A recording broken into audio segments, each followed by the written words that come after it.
Good evening and welcome to Slam the Gavel, the show that tells it all regarding family court, other court issues, as well as CPS. I am your host, Marianne Petrie.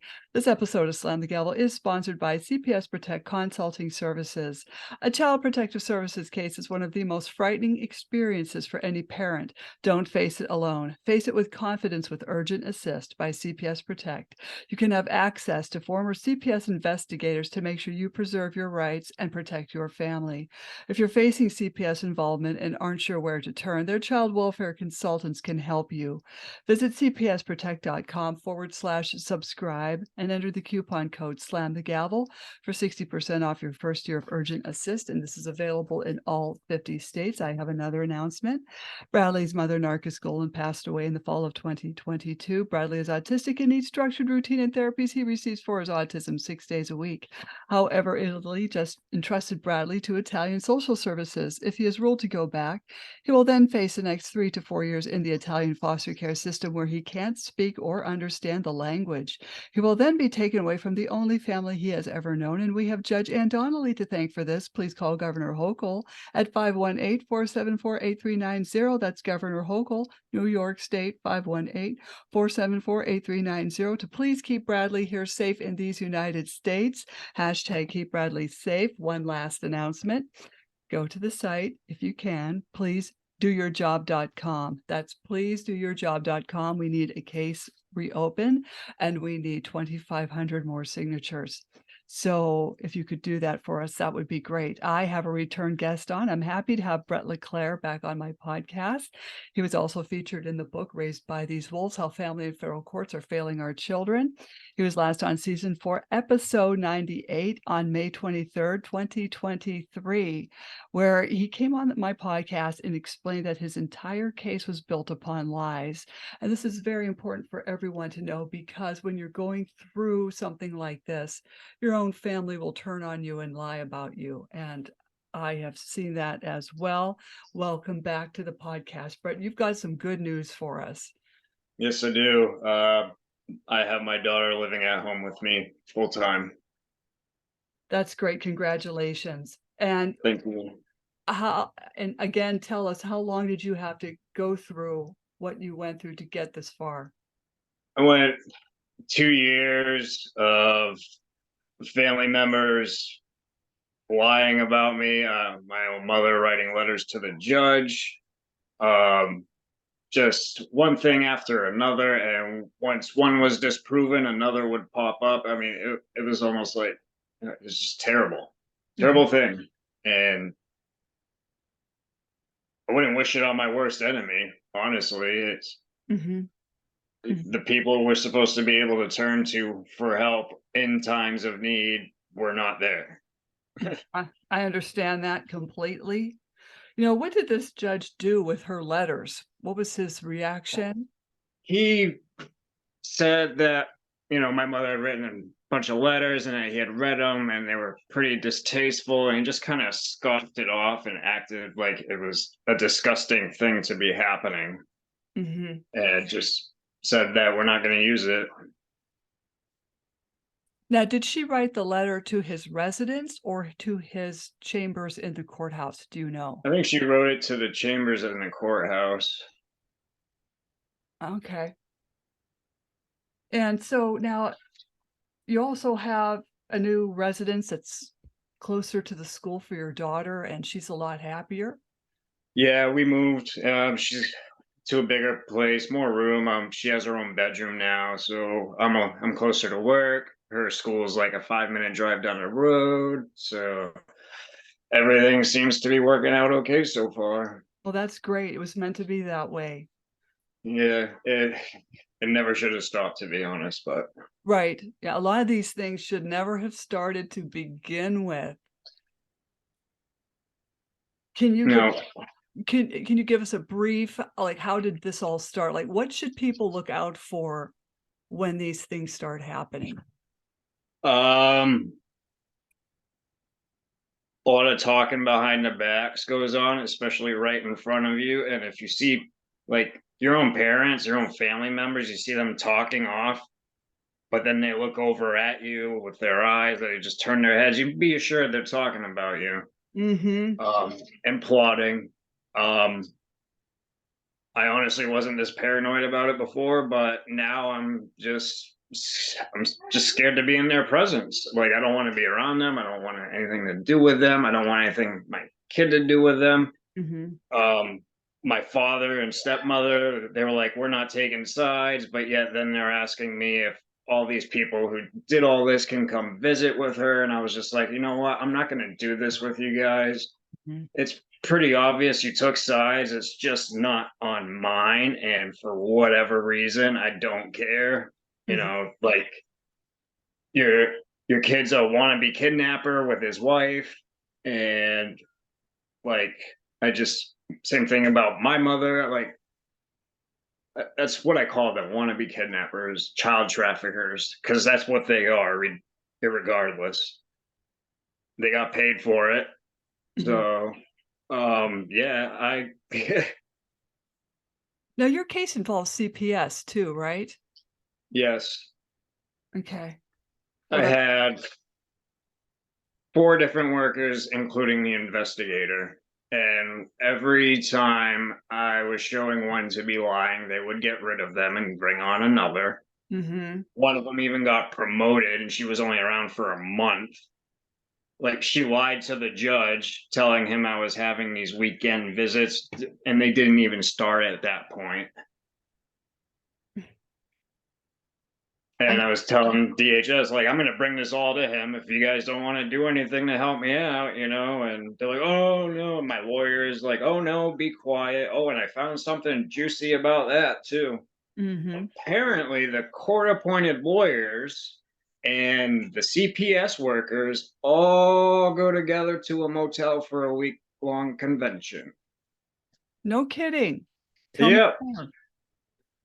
They do whatever to get them to bond and other things like that. This is my lawyer who told me this. I don't know if she meant to or not, but it's So it's a weekend or a whole week?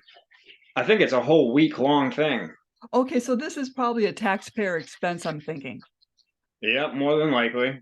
Because we're paying for the lawyers and we're paying for the CPS workers, and now they're getting together doing who knows what, plotting or what have you. It's just one big design system for us to lose. Mhm. And I didn't want to lose. I didn't lose, thank God. Right. Because my daughter just she means the world to me. She saved my life, so the least I can do is save hers. Oh, that yes, well said. Oh, I'm so glad this turned out good, and I'm glad that this all fell into place for you. Yeah, me too. It my last worker was actually the only one who finally realized what was actually going on. Mhm. And yeah, she's the one who got things moving forward. She actually seemed more helpful and more willing for this to work out than otherwise. I wonder why she was, the last one you got was the one that was more helpful. Maybe they were tired of you. Maybe that, maybe they were just tired of hearing all the BS and not being able to prove any of it. Mm.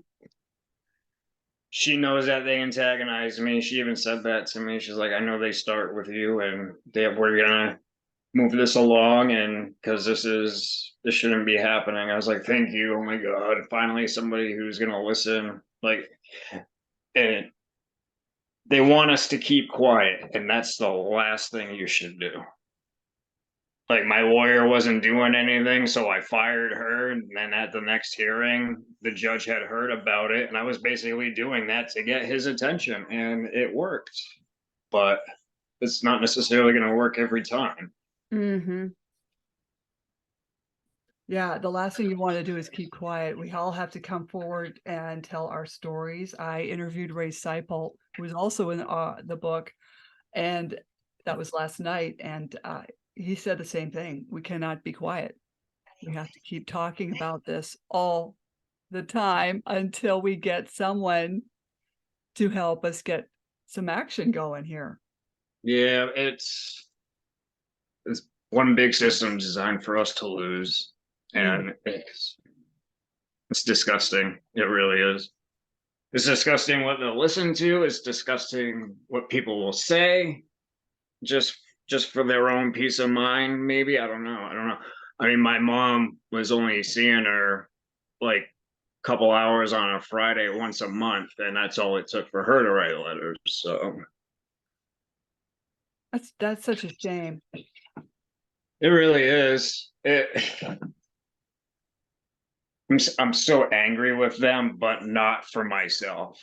I'm Mm. angry with them for her, my daughter, because she did not deserve any of this, and they're the ones who put her through it. And they put her through child psychological abuse that she did not need to go through at that age. Yep. So now every time I drop her off at daycare, she's asking me if I'm going to pick her up. And I Oh. always pick her up. I'm like, I'll always be here, honey. I'm not going anywhere. And this will never happen again. You'll always be with daddy. Mhm. Just got to keep reassuring her that. And she sees her sister like every weekend sometimes. I mean, I'm all about them hanging out. She gets to see her mom. So she's always happy when that happens. Mom watches her 2 days out of the week for me as well because daycare is just ridiculously expensive. Mhm. Like another $500 a month. That's just Yeah. whatever. But hey, I'll go broke for her. I also think it's great you let her see her mother too. Yeah, everybody was trying to keep her away as well. Mm. And like that's pretty much where everything started was with her mom. Like we got into an argument and I threw things. She was in the way, and then the police came and whatnot. But what really ticked it off to DHS was when I was at my parents, and they just literally started a fight with me.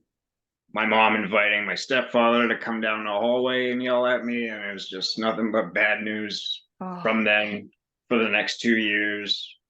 But that's terrible. They ganged up on you. yeah, and the thing is that my stepbrother from my father's marriage was actually working with my mother who has never had anything good to say about any of them for the past 35 years.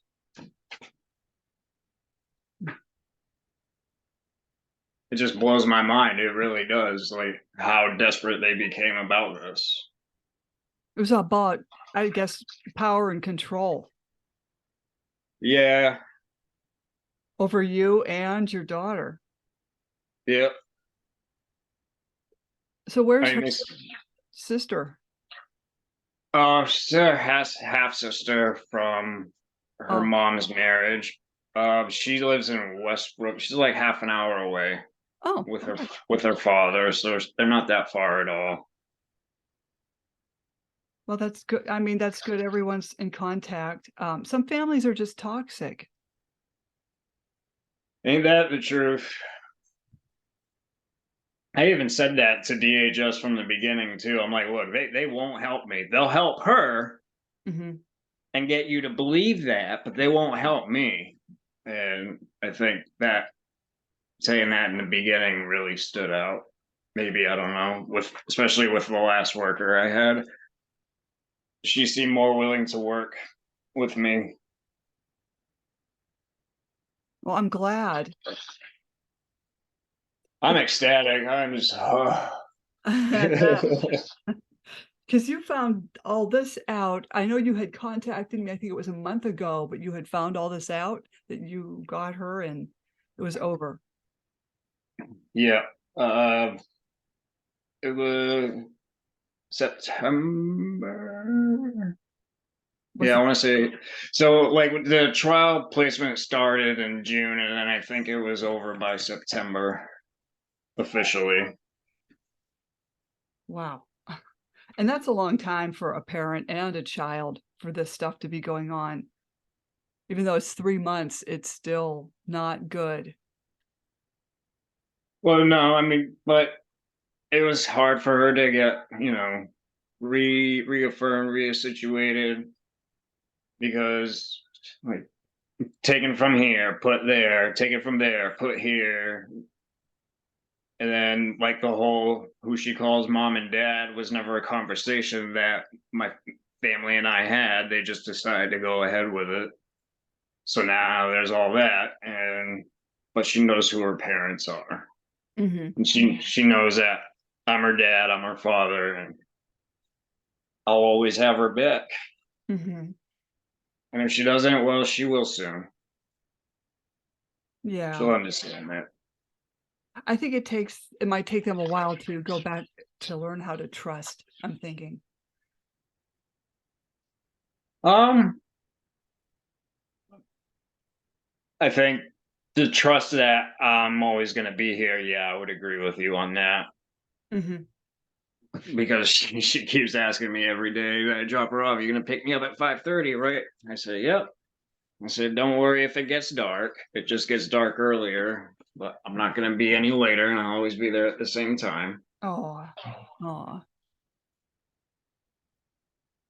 Well, I'm just so glad this turned out very positively, and I wanted to have you back on to show a positive story that Thank they're you.